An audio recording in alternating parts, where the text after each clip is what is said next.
Aziz do'stlar, ushbu video faqatgina ma'lumot almashish maqsadida yaratilgan bo'lib, kanal ma'muriyati hech qaysi din va mazhablarni kamsitish yoki haqorat qilishni maqsad qilmagan.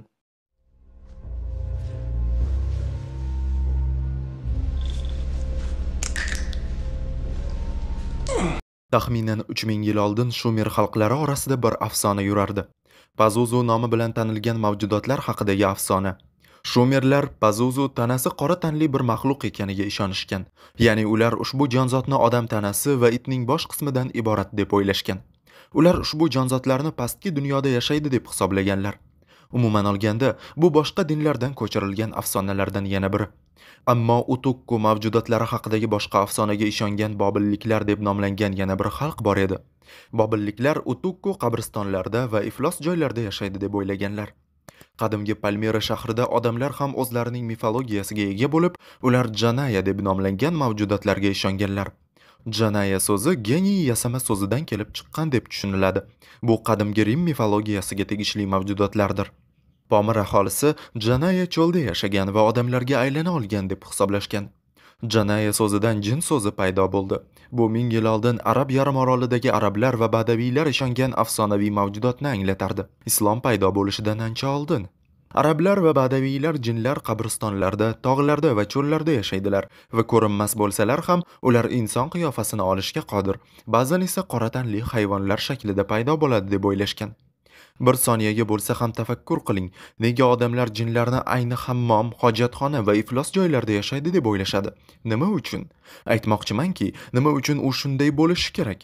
Birorta bir aqlli, sherif, axir kanalizatsiya va oqova suvlarda yashaydigan jonzotlar, masalan, kalamushlar, suvaraklar va boshqa hasharotlar bor. Shuning uchun jinlar ham aynan o'sha yerda yashaydilar yoki men noto'g'ri aytayotganimni isbotla deyishi mumkin. Xo'sh, yaxshi, albatta bunday muhitda yashovchi hayvonlar juda ko'p, ammo bu birinchidan ular u yerga kiradigan boshqa hayvonlarning chiqindilari ila oziqlanishi bilan bog'liq. Ikkinchidan bu yashash uchun zarur bo'lgan haroratni beradigan ideal sharoitlardir. Ammo jismoniy iflos joylar va ularning mikroiqlimlari moddiy olamdan tashqarida yashaydigan mavjudotlarga qanday aloqasi bor? O'ylab ko'ring. Bu jonzotlar faqat salbiy obrazlar bo'lgani uchungina iflos joylarda yashaydi deb ishonishlik juda sodda va hatto ibtidoiy tushunchalar sirasiga kiradi. Mantiq shunchaki dahshatli. Ammo ular yana qayerda ham yashashlari mumkin? Axir ular yomon-ku. Qora mushuk baloga duchor qiladi deyishganda ham xuddi shunday. Nima uchun? To'g'ri, chunki u qora. Qora eshakni tushingizda ko'rsangiz, demak bu yaxshi belgi. Albatta, bu muammodan boshqa narsa uchun yaxshi natija bermaydi. Qora o'rgimchaklarchi? Ular ham yaqinda muammolarga duch kelishingizni anglatadimi? Farishtalarga kelsak, u qora yoki oqmi?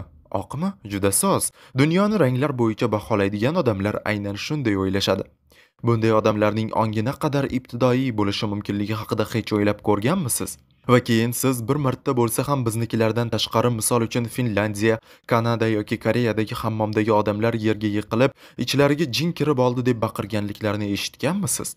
Nima uchun jinlar faqat islomiy mamlakatlarda yashaydilar? Ehtimol bunga aksariyat islomiy mamlakatlarda hukm surayotgan juda yomon gigiyenik holatlar sababchidir. O'ylab ko'ring, butun dunyodagi odamlar vannaxonada qo'shiq kuylashadi, hammomda raqsga tushishadi.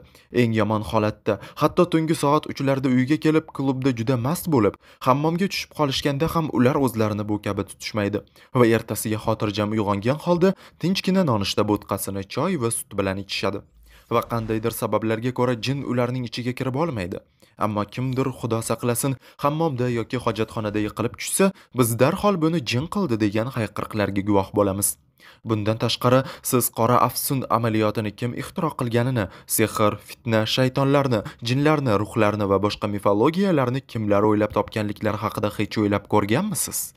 Agar siz masalan jinni yoki shaytonni qanday chaqirishni bilmoqchi bo'lsangiz, ular sizga nima qilishni, nima o'qish kerakligini, nima yozish lozimligini, kimning boshidan soch olish va u bilan nima qilish kerakligini aytib berishga majbur deb o'ylayapsiz. Buni ilk marta kim boshladi o'zi? Qanday qilib u aniq nima qilish kerakligini bilishi mumkin? Qanday jinlar va shaytonlar chiqishini aniq bilish uchun u qaysi so'zlarni aytish kerakligini, qanday harflar yozishni yoki qizingiz eri bilan ajrashish uchun fitna uyushtirgan qo'shningizni qanday qilib duoibat etish yoki xayrixoh odamning hayotini zaharlash maqsadida nima sababdan muammo yuborish lozim? Va men tushunmoqchi bo'lgan yana bir narsa, qaysi jin sizning fitnalaringizda sizga yordam berishini siz qayoqdan bilasiz? Agar siz millionlab jinlar borligini tasavvur qilsangiz, demak ular navbatda turib odamlardan biri ularga nimadir buyurishini kutishayotgan bo'ladilarmi shunda? Yoki kimningdir omadi chopishi bu tasodif masalasimi? Jin navbatchilikda ekanini yoki o'z ishi bilan bandligini oldindan biladimi? Masalan, u xotini bilan uxlayotgan bo'ladi va keyin unga yangi buyurtma uchun qo'ng'iroq kelib tushadi, shundaymi? Va bundan tashqari, nima uchun jinni chiqarishganda doimo erkak jin paydo bo'ladi? Nega biz hech qachon ayol qiyofasidagi jin haqida eshitmaganmiz? Yoki u yerda ham ayolning qadri yo'qmi? Aniqrog'i jinni. Yoki eri uni himoya qilinish kerak bo'lgan qimmatbaho toshga qiyoslagani va uyda o'tirib bolalarni tarbiyalash kerakligi sabab uydan chiqishi taqiqlanganmi? Va nima uchun jin umuman paydo bo'lib sizga yordam berishi lozim? Va keyin siz muqaddas kitoblaringizni o'qigan holda Allohning izni bilan o'zingiz zarar yetkazmoqchi bo'lgan odamning sochlarini olasiz. Ya'ni sizning da'vatingizga qudratli afsonaviy maxluq chiqib keladi. Nega shunday? Siz kimsiz u sizga yordam beradigan? Sizda nima bor? Nega u chiqib sizga yordam berishi kerak? Siz hamma narsani qildingiz deylik, lekin albatta jinlar bor deb taxmin qilsak va endi u javob bermayapti. Nima qilasiz? Uning ortidan borasizmi? Xitoydagi psixiatriya klinikalaridan birida psixologlar guruhi o'zlarini jinni ekaniga ishongan bemorlar bo'yicha o'tkazgan tadqiqot mavjud. Ularda odamlar odatda obsessiya deb ataydigan g'alati alomatlar bor edi. Masalan, tanani boshqara olmaslik yoki o'z-o'zidan harakatlanish, hattoki o'z ovozidagi o'zgarishlar. Tadqiqotni olib borgan mutaxassislar ingliz tilida so'zlashadigan psixiatriyada dissosiative trance disorder deb nomlangan kasalliklar sinfiga kiradigan ruhiy kasallik, dissosiativ identifikatsiya buzilishi bilan kasallanganlarga tashxis qo'yishdi. O'rganilgan bemorlarning 45% ularga o'liklarning ruhi kirib olganiga ishonishgan. Xitoyda ularni kuai fu deb atashadi. Bu bizning nas, laps, jin, sehr, amal singari Xitoyda eng keng tarqalgan obsession turi va boshqa madaniyatdagi odamlar ham o'zlarining mifologiyalarini obsessiya ko'rinishida katalizatsiyalashadi. Bemorlarning 25% yovuz Xitoy xudolari ularning ichiga kirib olishgan deb da'vo qilganlar. 20% hayvonlar, 10% esa shayton kirib olgan deyishgan. Ularga haqiqatan ham shu narsalar kirib olganini bildiradimi? Albatta yo'q. Ular shunchaki kasal odamlar. Ruhiy buzuqlikning diagnostikasi va statistik qo'llanmasiga binoan ularning alomatlari har xil bo'lishi ham aslida muhim emas. Dissosiativ identifikatsiya buzilishida bemorning ongi mustaqil ravishda uning obsession tafsilotlarini o'ylay boshladi. Bu nimani anglatadi? Bu shuni ko'rsatadiki, bemorning qayerda yashashi va kimga berilib ketishiga ishonish va uning e'tiqodiga asoslangan kutishlariga qarab, qaysi alomatlar paydo bo'lishi oldindan belgilanadi. Shu sababli siz xuddi shunday tartibsizliklardan aziyat chekadigan va xochga mixlashga nisbatan keskin munosabatda bo'ladigan masihiylarni uchratasiz. Chunki ular o'zlarini jin urgan deb ishonishadi va shaytonlar xochga mixlanishdan qo'rqishadi deb o'ylashadi. Xuddi shu vaqtda Qur'on o'qilayotganda bunday tartibsizliklarga duchor bo'lgan musulmonlar g'azablana boshlashganini ko'rishingiz mumkin bo'ladi. Chunki ularning ongi bu jinni egallashning alomatlari ekanligini o'z-o'zidan anglab yetadi.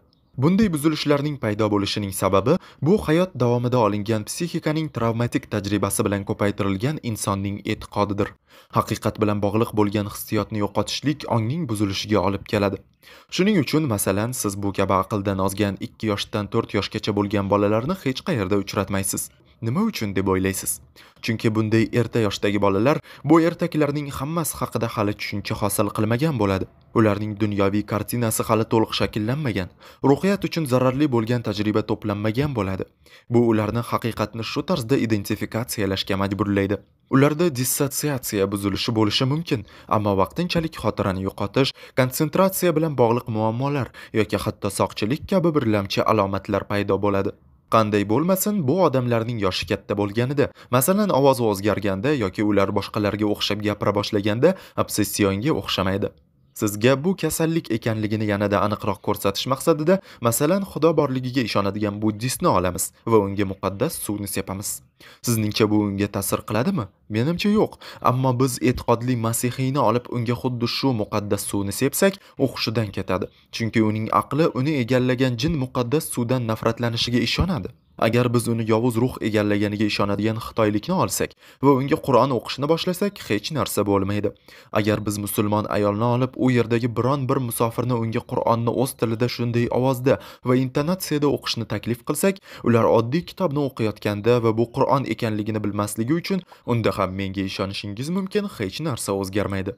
Chunki bu Qur'on ekanligiga qaramay, u hanuzgacha uning aqli bilan tasavvur qilganidek Qur'on emas. Bu oq jalabiya kiygan shayxning ovozini karnaydan ma'lum uslubda o'qiyotganligi bilan chambarchas bog'liq. Bularning barchasi bemorning ongida sodir bo'ladi, uning tashqarisida emas. Shu sababli shifokorlar dissotsiatsiya va identifikatsiya buzilgan bemorlarni davolashda ikkita vositadan foydalanadilar. Psixofarmakologiya, giyohvand moddalar va psixologiya. Bemorning idroki unga kirib borishi va u bilan ishlashga harakat qilishi uchun tushunishga urinish. Ular uning hayoti tafsilotlarini, nimani boshdan kechirganligini bilib oladilar va keyin uni kuchayishiga olib kelgan ichki psixologik to'qnashuvlardan mahrum qila boshlaydilar. Asta-sekin, bosqichma-bosqich uni haqiqatga qaytarib, yanada chuqurlashtirmaydilar va unga qarata: "O, fuqaro, ichingizga jin kirib olibdi. Rohibga boring, faqat ular sizni davolay olishadi" yoki "Ha, opa, sevgilingiz sizning ichingizga ko'chib o'tibdi. Uni u yerdan olib chiqib ketishi uchun albatta shayxning huzuriga tashrif buyurishingiz kerak. Chunki shayxdan boshqa hech kim uni ichingizdan tortib ola olmaydi" deyishmaydi. O'rganilgan barcha bemorlar dissotsiativ identifikatsiya buzilishidan aziyat chekishgan. Ammo bu o'zlarini kasal deb da'vo qilayotganlarning barchasi faqat ushbu kasallikdan aziyat chekishini anglatmaydi. Chunki ularning soni shunchalik ko'pki, agar uni hech qachon uchratmagan kishi ko'rgan bo'lsa, uni haqiqatan ham obsessiya deb qabul qilar edi. Jinlarga chalingan qiz aks etgan xuddi mana bu videoda bo'lgani kabi. Dahshatli-a, to'g'rimi? Buning izohi qayerda? Jin urgan qiz video tasviri 1967-yilda La Rochefoucauld psixiatriya instituti tomonidan hujjatli film sifatida suratga olingan. Rasmlarda isteriya deb nomlangan ruhiy kasallikka chalingan qiz tasvirlangan. Filmda isteriya bilan og'rigan odamlarning alomatlari ko'rsatib beriladi. U tanani boshqarishga, vizual gallyutsinatsiyalarga va hujum paytida boshqalarni gapirish yoki hatto eshitish qobiliyatining yo'qolishiga to'sqinlik qiladigan og'ir tutqanoqlarga ega. Sizningcha ushbu videoni kimga namoyish qilayotganingiz va u qayerdan kelganini bilmayotganlarning qanchasi uni jin urgan deb o'ylashlari mumkin? Nafaqat isteriya obsessionga o'xshaydi. Temporal chakka epilepsiya kabi kasalliklar ham mavjud. Bu baxtsiz hodisa paytida yoki kasallik rivojlanishi paytida olingan jarohatlar natijasida miyaning vaqtinchalik chakka epilepsiyasi shikastlanganda hosil bo'ladigan turi. Ushbu turdagi epilepsiya tashxisi qo'yilgan odamlar tanani falaj qiladigan va vaqtincha xotirani yo'qotishiga olib keladigan tutilishlardan aziyat chekishadi. Masalan, odam o'zini ko'chada ekanini va u yerga qanday borib qolganini va nima uchun bunday qilganini mutlaqo eslay olmasligi mumkin. Bundan tashqari, bunday odamlar gallyutsinatsiyalardan aziyat chekishadi va u yerda bo'lmagan yoki eshitilmaydigan tovushlarni anglay boshlashlari hech gap emas.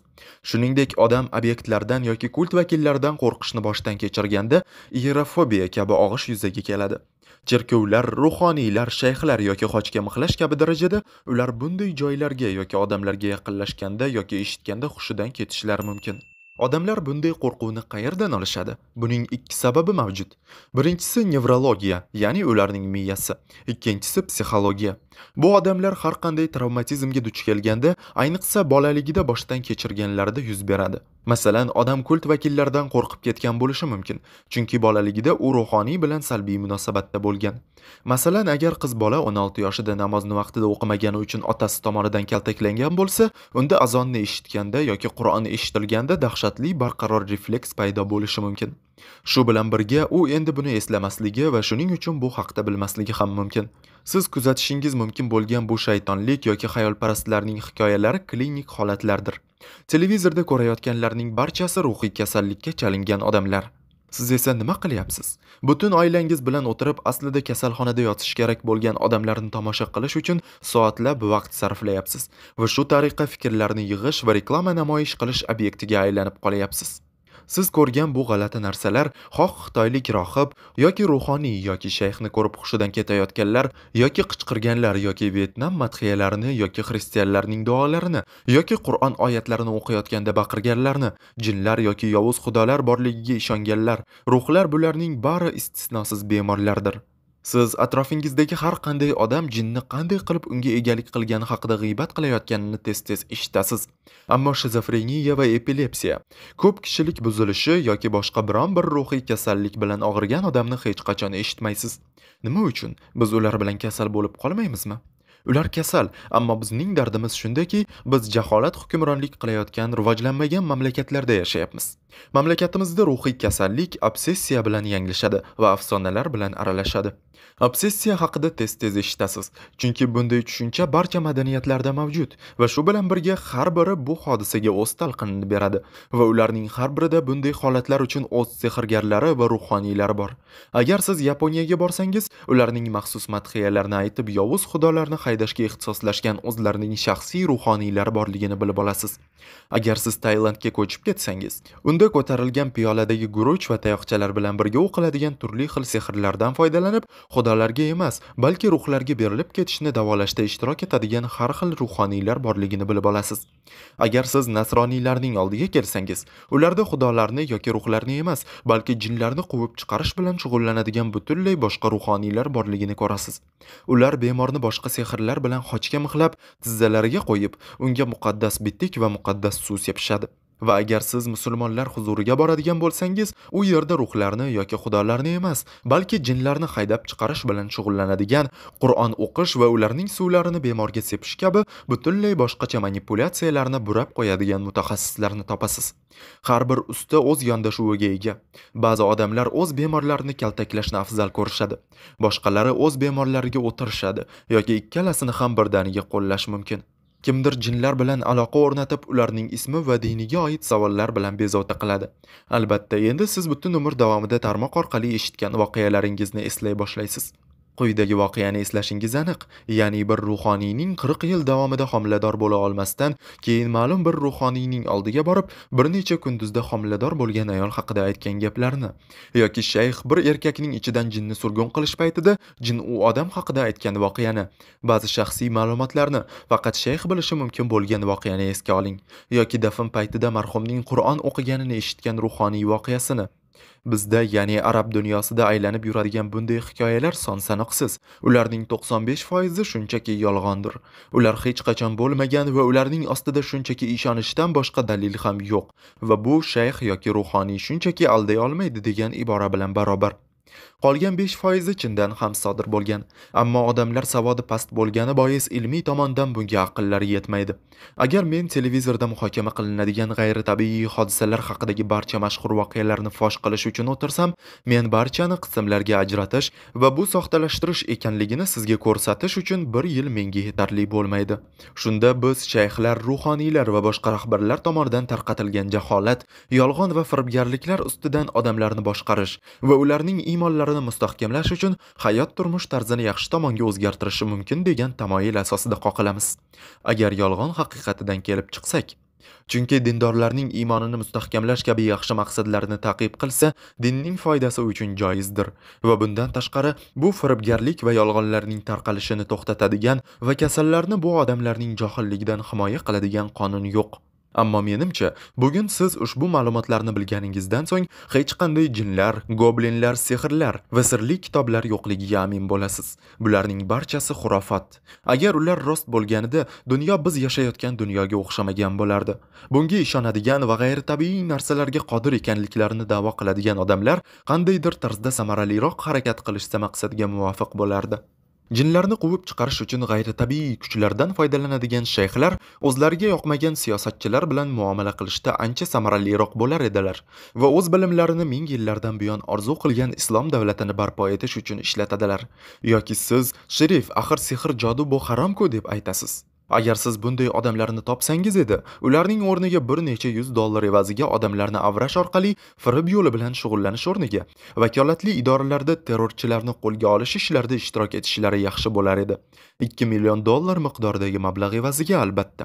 Misr maxfiy xizmatlari jinlardan foydalanganlarini yoki kerakli ma'lumotlarni izlash uchun shayxlarga murojaat qilganini ko'rganmisiz?